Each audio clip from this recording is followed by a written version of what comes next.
গুলজার, জারাকে ধরার জন্য কে ওয়ারেন্ট দিয়েছে?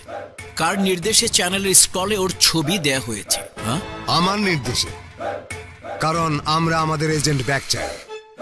আমাদের এজেন্ট আমাদের কাছে ব্যাক করতো এবং করবে যদি না আমার প্রত্যেকটা কাজে তুমি নাক না গলাও। কি করব বলো? নাক গলানোই তো আমাদের প্রফেশন। নাক না গলালে কিভাবে জানবো যে ভিতরে আসলে কি হচ্ছে? আর তোমার আমার বলতে কোনো কাজ নেই, সব কাজই এজেন্সির। আর তাই তো আমি ডেপুটি জেনারেল অপারেশন হওয়ার পরও আমার মোবাইল তুমি হ্যাক করেছিলে। আর তাই তো জারাকে হাতের মুঠে পেয়েও সারফ তোমার জন্য হারিয়ে ফেললাম। রিমেম্বার, আমাদের সোর্সের লাস্ট ইনফরমেশন মতে জারার সাথে একটা ছেলেকে দেখা গেছে, ওয়েল ট্রেন্ড। এমনটা কি হতে পারে? ছেলেটাকে আমরাই কেউ পাঠিয়েছি? না গুলজার, এমনটা হওয়ার প্রশ্নই আসে না। কভার্ড অপারেশন অনেক আগে আমরা বন্ধ করে ফেলেছি। আমাদের মূল টার্গেট তাভরেজ আর ওর ভাই রাজ। জারার কাছে যে ইনফরমেশন আছে সেটা তাভরেজের কাছে লিড করবে। কিন্তু এমনটা কি হতে পারে আমাদেরই কেউ তাভরেজের কাছে আগে ইনফরমেশনটা পাঠিয়ে দিয়েছে? কারণ মেয়েটাকে আমার পিক করার কথা, সেটা তাভরেজ কি করে জানলো? গুলজার, তোমার কি মনে হচ্ছে না যে বিশ্বাসঘাতক আমাদের মধ্যেই আছে? একটু চিন্তা করো।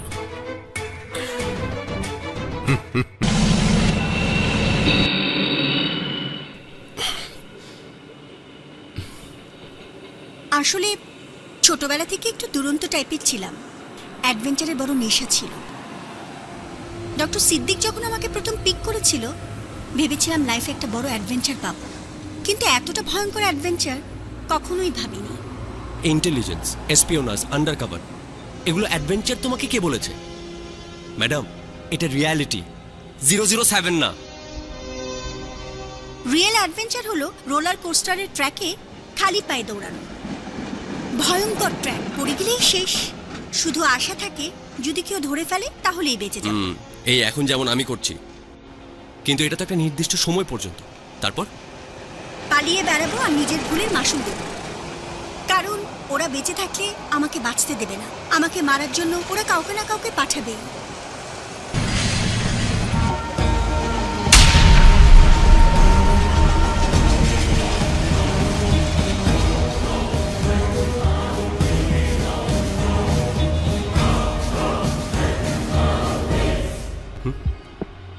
ফোন দিয়ে কি করছো? ফোনে কিছু ছবি আছে, যখন মন খারাপ থাকে ছবিগুলো দেখি। ভুলেও তুমি তোমার মোবাইল অন করবে না। মোবাইল অন করার সাথে সাথে তুমি কোথায় আছো সেটা আসার জেনে যাবে। ওদের ট্র্যাকিং ডিভাইস আছে। যদি সিম খুলে ফেলি তাহলে কি জানবে? এত কিছু জানি না, তোমার মোবাইলটা আমাকে দাও। না, দিব না। আমার সবকিছু চলে গেছে, স্মৃতিটুকু বেঁচে থাকুক।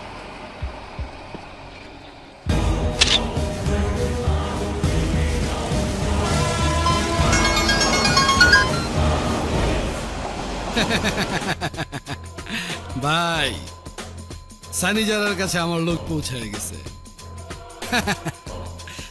ওগো ক্ষত বিক্ষত লাশ তোর কাছে যত দেরিতেই পৌঁছাক না কেন, ওগো ছিন্ন ভিন্ন ওই লাশের ছবি তোর কাছে মাত্র 2-4 মিনিটে আমি পৌঁছায় দেবো। তুমি কিন্তু বললে না তুমি মারিয়াকে কিভাবে চেনো। বললাম না সময় মতো সব বলবো। সেই সময়টা কখন হবে? যখন আমি দুপুরে কিছু খেতে পারবো। খুব খিদা লেগেছে, সে কখন থেকে না খাওয়া। ফাইন, আমি খাবার নিয়ে আসছি। খাবার শেষে পানি খাওয়ার পর প্রথম ঢোক গেলার পর তুমি আমাকে বলবে তুমি মারিয়াকে কিভাবে চেনো। ডিল? ও, খাওয়ার আগে এত শর্ত? যাও, কিছু খাবো না, ভাতও খাবো না, পানিও খাবো না, ঢোকও গিলবো না, আর মারিয়াকে কিভাবে চিনি সেটাও বলবো না।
শরীরে কলিজা থাকা ভালো, কিন্তু সারা শরীরে কলিজা থাকা ভালো না। ওর এত বড় সাহস, ও আমার লোকের মাইরা আমার কাছে ছবি পাঠায় দেয়। খোদার কসম, ওরে খুন করে ওর শত শত টুকরা কইরা আমি হাজার হাজার মানুষের কাছে পাঠায় দেবো, যাতে কেউ ভাগে না পায়। ভাই মাথা ঠান্ডা করো, ভাই মাথা ঠান্ডা করো। আমার একটাই কথা, ওই মেয়ের লাশের সাথে সাথে ওই ছেলের লাশও আমার চাই। সানি, তুমি আমার জন্য এত কষ্ট করছো, থ্যাঙ্কস। এখন মারিয়ার বাড়ি কি করে যাব? এখান থেকে বেশি দূরে না, কাছেই।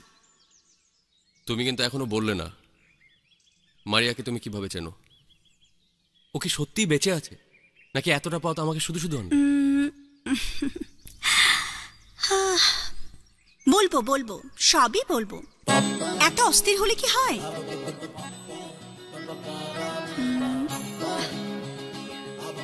সানি, আমরা প্রায় চলে এসেছি। আমি আমার দায়িত্ব পালন করেছি। কথা দাও, তুমি তোমার দায়িত্ব পালন করবে। মারিয়ার সাথে যাই করো না কেন, শুধু একটা কথাই মাথায় রেখো, মারিয়া কিন্তু আমার বোন হয়।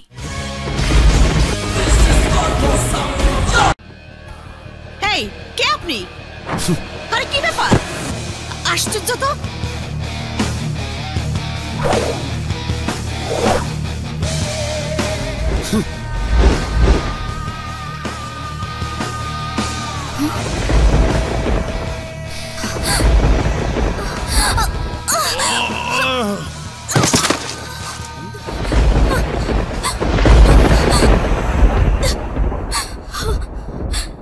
মারিয়া আমার সৎ বোন।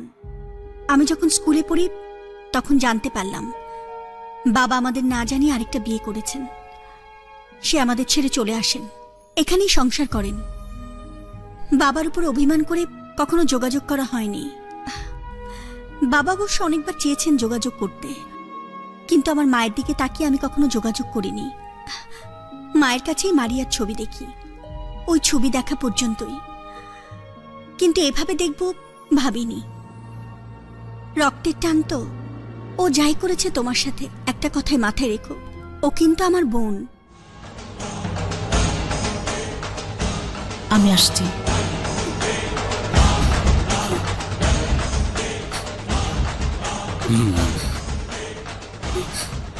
শুধু একবার জানতে চাই, কেন, কি অপরাধে আমার জীবন থেকে 10টা বছর কেড়ে নিলে? কেন, কি অপরাধ? না না, তুমি বললেও কোনো শাস্তি দেব না তোমাকে, কারণ যত শাস্তি দেই না কেন আমার 10টা বছর তো আর ফিরে পাবো। শুধু জানতে চাই কেন, কেন? পৃথিবীতে পাপের শাস্তি মানুষের পৃথিবীতেই হয়। এই দেখো, আল্লাহ আমাকে কেমন অচল অথর্ব করে ফেলেছে।